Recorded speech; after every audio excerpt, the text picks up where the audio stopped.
Guys, Deepika का terrace garden स्वागत करता है अपने सभी दर्शकों का जो मुझसे जुड़े हैं और लगातार अपने कमेंट के थ्रू मुझे एनकरेज करते रहते हैं। आप सभी लोगों का स्वागत है इस नए वीडियो में। विंटर पास आ रहा है और हम सभी तैयारियों में जुटे हैं अपने अपने विंटर के फ्लावरिंग प्लांट्स की, सब्जियों की पौध तैयार करने के लिए। इस वक्त बहुत सारे लोगों का कंफ्यूजन है गाइस कि शुरुआत कैसे की जाए और किन बातों का ध्यान रखा जाए। वीडियो को अंत तक देखिएगा। आज आप लोगों को काफी सारी इन्फॉर्मेशन दूंगी अपनी इस वीडियो से। नन्हा सा सीड अंकुरित होने के लिए आपसे क्या मांगता है? सबसे पहली इंपॉर्टेंट चीज है सही तापमान। हम अच्छी क्वालिटी के बीज बाय करते हैं, चाहे गार्डन स्टोर से या ऑनलाइन, या फिर काफी सारे लोग किसानों के पास से भी लेते हैं। जहां से भी आप बीज खरीदें, उन्हें लगाने के लिए सबसे पहले उसे लगाने की सारी मेथड को जान ले। ये बहुत जरूरी है गाइज। आप गूगल कर सकते हैं, आप जहां रहते हैं उस एरिया में तापमान कैसा है। ये सबसे पहला स्टेप होता है अच्छी सीडलिंग को तैयार करने का। आप एक बार सही तरीके से लगाना सीख जाएंगे तो आप कभी भी नर्सरी से तैयार पौध बाय नहीं करेंगे।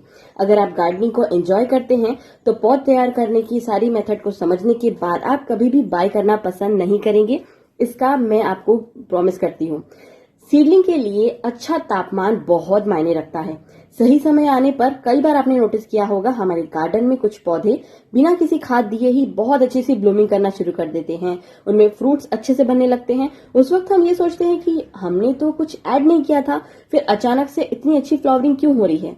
उसके पीछे सबसे बड़ा इंपॉर्टेंट रोल होता है अच्छे तापमान का, टेम्परेचर। हर पौधे को उसके अनुकूल वातावरण मिलने पर ही वो अच्छे से अपने आप को ग्रो करता है, फ्लावरिंग करता है और उसकी डेवलपमेंट बहुत अच्छी होती है। विंटर की सीडलिंग के लिए ये चीज बहुत इंपॉर्टेंट रखती है। आप इंडिया में नॉर्थ या साउथ जिन हिस्सों में रहते हैं, चेक कीजिए गूगल पर कि आपके एरिया का तापमान क्या है। 30 डिग्री से जैसे जैसे नीचे आएगा तापमान कम होता जाएगा, मौसम में ठंडक बढ़ने लगेगी। ये सबसे बेहतरीन समय होता है फूलों वाले पौधों की पौध यानी कि सीडलिंग को तैयार करने का। मैं महाराष्ट्र में रहती हूँ, नागपुर में, और मेरे यहाँ आप गूगल करके चेक कर सकते हैं पिछले 8-10 दिनों से रोज बारिश हो रही है। दिन में धूप निकलती है पर धूप बहुत ज्यादा तेज नहीं होती। कुछ ही देर में बादल आ जाते हैं और बारिश हो जाती है। उमस बहुत ज्यादा है पर हमारे यहाँ सुबह से लेकर रात का तापमान जो है अब धीरे धीरे गिरने लगा है, ठंडक बढ़ने लगी है। यही रीजन है कि मैंने अपनी सब्जियों की पौध तैयार करने की शुरुआत कर दी है। आप स्क्रीन पर देख रहे हैं, ये मेरी खुद की तैयार की हुई पौध है। सीडलिंग मैं कैसे तैयार करती हूँ और मिट्टी का चुनाव कैसे करती हूँ, इस पर मैंने बहुत सारे वीडियोस बनाए हैं। आपको बीज कैसा लेना है, कोकोपीट आप इस्तेमाल करने से पहले क्या सावधानियां रखें, आदि आदि बहुत सारी। गाइज, मैं इन सभी वीडियोस की लिंक को डिस्क्रिप्शन में शेयर कर दूंगी। अगर आप लोगों की इच्छा होगी तो एक बार वीडियोस देखिएगा, उसके बाद आप नेक्स्ट स्टेप की तरफ रुक कीजिएगा। गूगल करके पता कर लीजिए आपके एरिया में टेम्परेचर कितना अब ठंडक की तरफ बढ़ेगा। गूगल आने वाले 10 दिनों के बारे में भी आपको बता देता है कि कब ठंडक पड़ना शुरू होगी। उस समय आप अपने बीज लगाने की शुरुआत कीजिए। बेशक आप सब्जियों की शुरुआत कर सकते हैं। आप कंटेनर्स में मिट्टी और बाकी सारी चीजें भरकर सारी तैयारियां कर सकते हैं। जैसे सही तापमान बने आप उसमें बीज लगाना शुरू कर दें। मैंने अभी तक 1-2 फूलों को छोड़कर कोई बीज नहीं तैयार किए क्योंकि मेरे यहाँ उम्र कुछ का जो लेवल है वो कम नहीं हो रहा। पर पिछले 4 दिनों से टेम्परेचर में आने वाली ठंडक से अब मुझे लग रहा है कि अब मैंने अपनी शुरुआत करनी चाहिए। गाइज, सीडलिंग मैं कैसे करूंगी, एक दिन छोड़कर मेरा वीडियो आएगा। कोशिश मेरी यही रहेगी कि मैं कंटिन्यू वीडियो दूं ताकि आप लोगों तक सारी इन्फॉर्मेशन पहुंचा सकूं। मेरे यहाँ सारा काम मैं खुद करती हूं तो मुझे थोड़ा समय लग जाता है। मेरे सारे व्यूअर्स का सबसे कॉमन क्वेश्चन था, सीडलिंग लेगी हो जाती है और फिर पीली पड़ जाती है और मर जाती है। इन पौधों की तरफ अगर आप गौर करेंगे तो आप भी देखेंगे कि ये वैसी ही कंडीशन है जैसी मेरे व्यूवर्स ने कमेंट करके मुझसे कही थी। गाइज, मैं खुद सीडलिंग तैयार करती हूँ तो इन चीजों को मैं खुद भी फेस करती हूँ। इनका लेगी हो जाना, टूटकर गिरना, पीला पड़ना, इसके बाद इन्हें फिर से ठीक करना, मैं ये सारी चीजें खुद फेस करती हूँ और खुद इन्हें तैयार करती हूँ। तो मैं इनसे जुड़ी परेशानियों को अब समझने लगी हूँ। यही रीजन है कि सीजन में टेम्परेचर अच्छा बने नहीं बने मैं अपनी सीडलिंग की शुरुआत कर देती हूँ क्योंकि लेगी सीडलिंग को फिर से ठीक करने की अब मुझे हैबिट हो गई है। मुझे वो बेसिक पता चल गया है नीड कि इनको क्या देना होता है जब इनकी लेगीनेस को हम ठीक कर सकें। सनलाइट बहुत इंपॉर्टेंट रोल प्ले करता है पर बहुत ज्यादा तेज धूप नहीं। देख रहे हैं ना आप, ये मेरे बालकनी में रखे हुए पौधे हैं।